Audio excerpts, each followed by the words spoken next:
Murakaza neza ku rubuga rwa kigalilife.co.rw. Uru ni urubuga rugufasha kubona ibyo ukeneye kugura byose hano muri Kigali mu buryo bworoshye kandi buhendutse. Harimo imodoka, amazu, ibibanza ndetse n'ibindi bikoresho bitandukanye byo mu rugo. Twabazaniye igitanda kiri kugura amafaranga 90,000 gusa. Dufite matora ya Rwanda Foam iri kugura amafaranga 100,000. Dufite beriso iri kumwe na matora ku mafaranga 180. Dufite ikirori kiri kumwe na pare yayo y'amapine ku mafaranga 50,000. Dufite firigo iri i Kanombe ku Gasaraba ku mafaranga 120.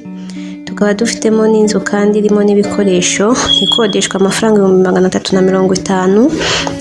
Ibifite ibyumba 2, tuwarete 2 ndetse n'igikoni.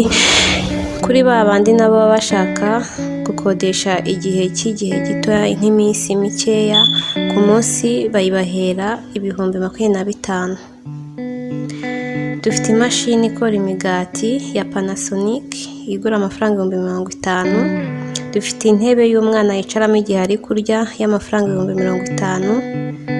Tukaba dufite n'intebe y'imyanya 2 igura amafaranga 130,000, hamwe na gas cooker cyangwa se ishyiga rya gaz rigura amafaranga 100,000.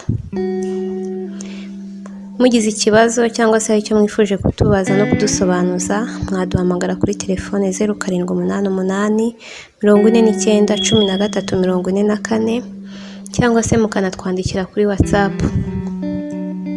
Mushaka kudusanga n'aho dukorera ku Muhima hafi ya Okapi Hotel.